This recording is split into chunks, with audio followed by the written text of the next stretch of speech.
Welcome to the Sports Card Lessons Podcast. I'm your host, Big Ken. Whether you're watching on YouTube or listening on a streaming service, please like, subscribe, and hit that notification bell. You'll be notified whenever I drop any new content. Welcome. Thanks for being here. How is everyone doing? Feels like, I don't know, like I'm sitting here getting ready for this. It feels like I've been away for weeks. I haven't recorded anything for weeks, and I know we missed Monday. I appreciate your patience there. And the week before was an interview, so it's been a couple weeks. I feel like I'm a little rusty over here. I hope your summer is going well. It feels like summer is almost over, right? With all the fantasy drafts, we're scheduling these fantasy drafts now, and preseason football has started. Man, summer is going to be over before we know it. Man, it just feels like it just got started and it's going to be over, but not so bad when we get into the football season, right? I just came back from a long weekend on Lake Winnipesaukee up in New Hampshire. I'm feeling refreshed and rejuvenated. Getting ready for the Fishtown Show this weekend. Looking forward to that. I've never done that show. And probably, I think I mentioned this before, I'm getting in because there's a number of other shows happening in the area, and I just don't think to have enough vendors to cover all three shows. I know people have been reaching out to me from the East Coast show to see if I need a table over there, and I know I've talked to people who are setting up at the Fanatics Fest, and I wish them luck, but it's a little pricey for me over there. You really start out behind the eight ball there, heavily negative before the show even starts, and I'll let the first one go and see how everybody felt about that one. But before we jump into getting ready for Fishtown, let's talk about what happened to me last week before I went away. And I do have to say before I start, one of the coolest things about the hobby is you never know where your next cards are coming from, right? You never know where they're coming from. Happens to us every day. We could be scrolling on, IG or Facebook, or we get a message from somebody and a picture or a link or somebody sharing somebody's story. And a lot of times, I mean, I guess if you're buying enough, you get to know a lot of people. A lot of the same people are selling, but a lot of times they're making deals with strangers too, people we've never met before. So last week, I get a call from a guy I used to work with, right? We kind of almost retired together within 6 months, and he does antiques. I do cards, right? So if I come across anybody that's got antiques or wants to move antiques or needs some help with some antiques, I always give him his name. And when it comes to cards, he gives out my name. And he calls me, reaches out and says, "Hey, look, I gave your name to one of my wife's friends. Her uncle passed away about a year and a half ago, and he had some kind of a baseball collection, and they're not sure. They don't know who to call, to get rid of the cards." And I said, I trust Ken. Call him. He'll come over. He'll take care of you. So I get the call. They said, "Look, we're cleaning up the house. We're going to sell it, but we've got all these baseball cards, and they're all in binders. Said there's sets. They're all in binders, and we just don't know what to do with them." So I make arrangements. I head over there. I didn't want to wait. I ran over there the day before I was going away, so I didn't want to wait, and I set up a time with her. I head over, obviously super excited. A little nervous because I don't know all that much about vintage baseball. And a lot of times I get these calls, right? I'm always excited, but a lot of times I get these calls. A lot of it ends up being junk wax, right? Ends up being stuff that's basically worthless. So I'm excited. I get over there. I walk in, and there's one binder of baseball on the table, and it looks like an old binder. And it's, there's a label on the top that says 1953 Topps complete set, 274 cards. And then there's a label on the bottom says 1953 uh, Topps archive set number one. So I open up the book. I start going through it. And I realized that, I mean, it's a full set in here, but I realized these cards are in exceptionally good condition. And they're all pretty well centered. So I started thinking right away they're probably, they're probably reprints, So my heart pounding when I pick this book up and I see that, and then I open it up and I start going through it, and I realized, the only thing in there is the archive set and not the originals. So I say to the woman, these are just reprints. They're not originals. I don't think there's much value to them. And the binder itself, I have to say, because I actually have that binder too, but I actually have to say I looked at that thing a couple times, just wondering why it was labeled like that. And the binder wouldn't have been big enough to have a whole other set in there. So I think at some point he may have had that set and took it out and then replaced it with this set. I mean, that's all I can think of. But I said, I told her what I thought. I said, "Look, are there any more cards? Was this it?" And she says, "Oh, of course they are. All those boxes over there, they're all full of cards." And she points to these boxes. And I start looking, and it's just like a, box after box, and they're just all binders in the boxes. And I'm like, "Is this all baseball too?" And she said, "Yes." Um, so I started pulling out, all these binders, but I realized quickly that there were no baseball cards in there, that they were all non-sports cards, meticulously labeled, all complete sets, all in mint or better condition. Um, I mean, you could tell this was a labor of love for this man to get these sets and to get these cards in beautiful condition. And some of the sets have extra, extra cards for them. So, the chase cards in a certain set had maybe one or two extra chase cards in certain sets, things like that.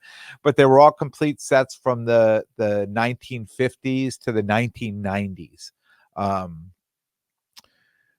Probably the nicest set of the lot is the 1977 Top Star Wars, all three sets plus stickers. Just in beautiful condition. Um, But as I started going through, I just realized binder after binder after binder, they were just complete sets. Ends up being there's 92 complete sets in these binders. Everything from TV shows to movies to cartoons to Disney to DC and Marvel comics to music to boxing. Um, it was just unbelievable that, and each one is labeled, and if there was something special about the set, or if there was a card that was the chase card, that was, everything was labeled in these binders. So it was pretty amazing. I have a list. I've printed out a list of it. I mean, I'll go through some of it, just to give you an idea of it. Like I said, the Star Wars, and it starts from 1959, I think, back in the 50s, of Fabian cards, right? And goes up right through the 60s, stuff like McHale's Navy and Gomer Pyle, the Avengers. Then you get into movies like, Raiders of the Lost Ark, Jaws 3D, Spider-Man, Superman, Indiana Jones, Terminator, um, Total Recall, Beetlejuice, Black Hole, Roger Rabbit, Close Encounters, James Bond, Eight Men Out, Scarface. Just the list goes on and on. And then the TV shows like Andy Griffith,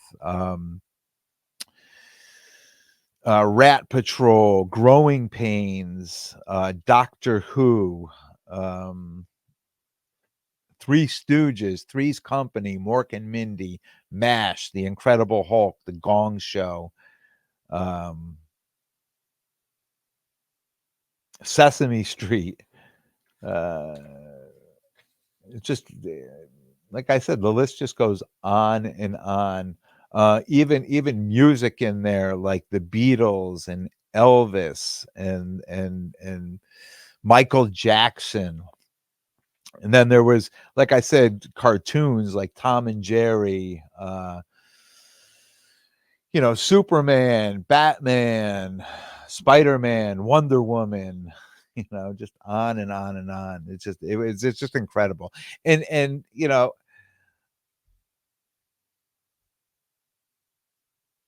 it's unbelievable to see that, like, I go to show, I'm at shows all the time.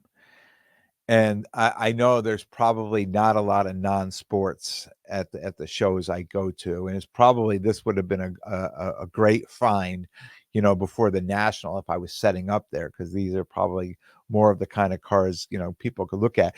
And it's not like there's unbelievable value in it, right? Because when you really look up the sets, like a lot of the cards go pretty cheap, but it's like everything else. It's in the hobby that there's, nothing's really changed in the cards, right? Even from way back then, you've got a whole set of cards and there's like 3 or 4 chase cards that are worth all the money, and everything else is like worth dollar or $2 or $3, like that type of thing. And I really haven't. I went through these booklets as these binders as I was picking them out, just to make sure all the cards were in there, because I wanted to take these things, but really had to be at a price that made sense too. So I sat down with the woman and I said, look, this is what I think. You tell me what you think.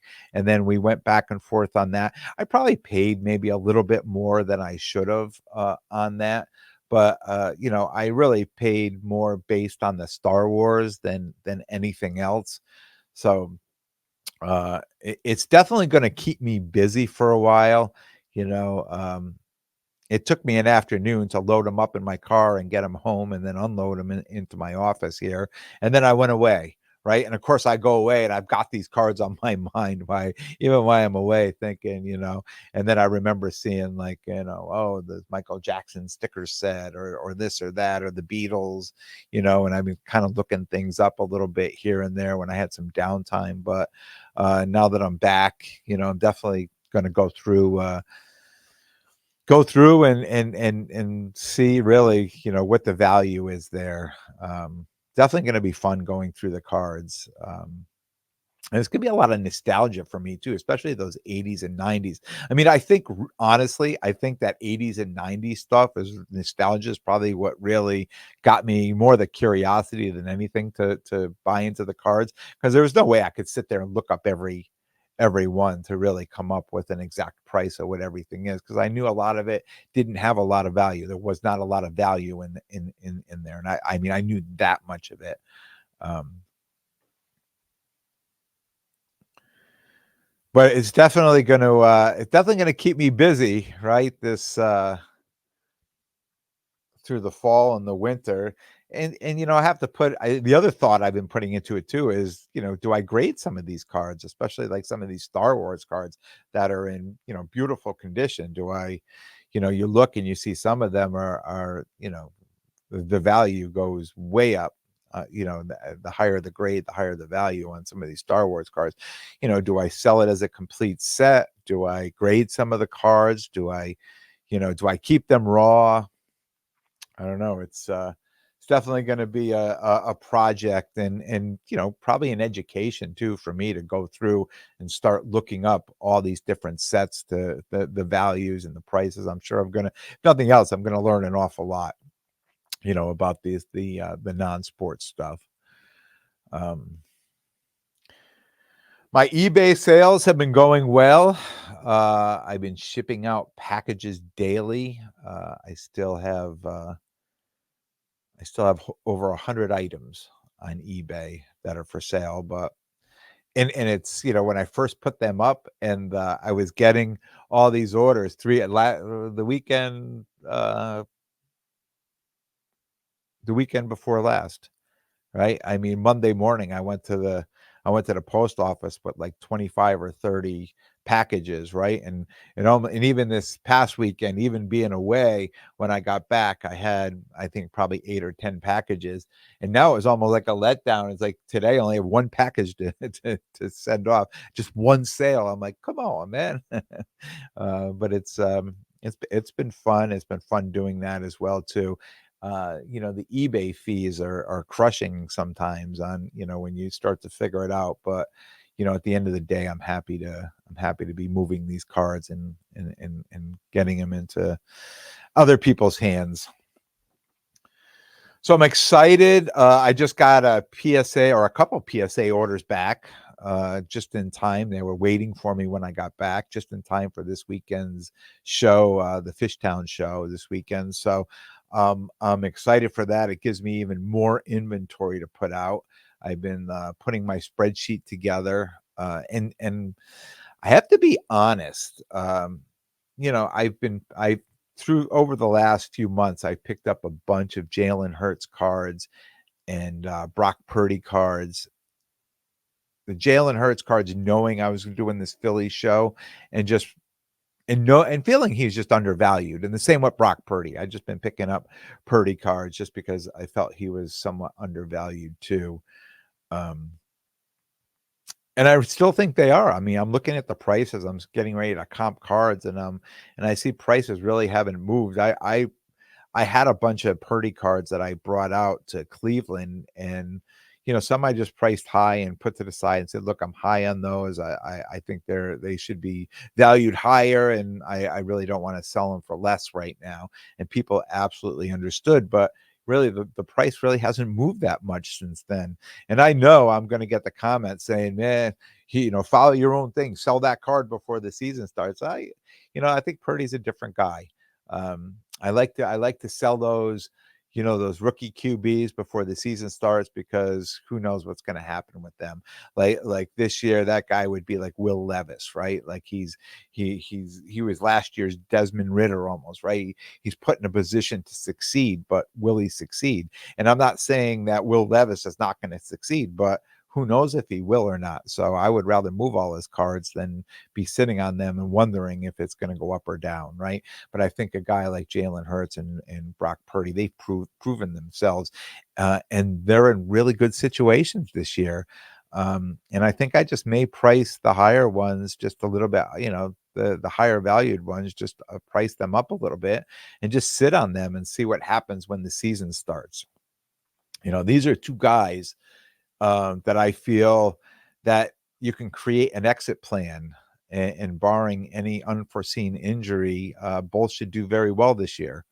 I probably said the same thing last year um, about Joe Burrow, right? And I had a ton of Joe Burrow stuff last year.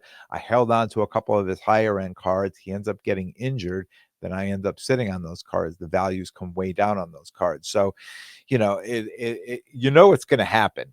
It's going to happen. But these are guys that are going to come back. So eventually they're going to bounce back, and the values are going to come back up. So even though I was a little down when Burrow went down last year, I mean, now his prices are back up again, and they can move those higher end cards. And right, move them again. I'm happy moving his cards before the season starts, because who knows how well he's coming back from that injury, right? I'm sure he's going to be absolutely fine, but there, could be some residual effects of whatever the surgery. I mean, I know I've had surgery, and I'm sure everybody else feels the same way, that you never come back exactly the same as before you had the surgery. So who knows if there's going to be some effects there. So yeah, I definitely think those two guys, you can create an exit plan for them, Hurts and Purdy, and I think, I'm really not going to lose any sleep over that. I think I'll do just fine with those cards. As far as this weekend coming up, man, it's going to be, it's going to be a big hobby weekend this weekend with the, East Coast and Fanatics Fest uh, in New York, and Fishtown down in Philly. So it's going to be, and I don't even know. I mean, I would have to think that, people who are anywhere in between would maybe be able to hit all three shows or at least two shows. I know some people who are coming down to Fishtown on Saturday and East Coast, on Sunday, and some people are doing that and doing Fanatics on Friday, right? So it's definitely going to be a big hobby weekend up here. I will be updating. I will be updating my mascot link on IG with my Fishtown inventory. So if you want to check any of that out, I should be done by Thursday. I mean, it will be there Friday, but I'm hoping to get it done by Thursday. But if you're following me on IG, I'll probably post up and just say the new inventory for Fishtown is there, so you'll be able to see that and go check it out. And definitely, if you're going to be down at Fishtown, definitely come by, say hello. I'm at table 360 and 361. I'm going to be set up with my guy Rich at Whittlebug Cards. We're going to be holding it down together all weekend down there. Like I said, I'm looking forward to this show. I've never done it. I know somebody who did the show, who's done this show a couple times and has really raved about it. And, that's my thing, trying to, just get out and hit new shows and do different things instead of the same old stuff, right? I got into that pattern when I first started, like that repetition of the same shows every month here in New Jersey, every month here, every month there, and kind of started seeing the same people over and over again.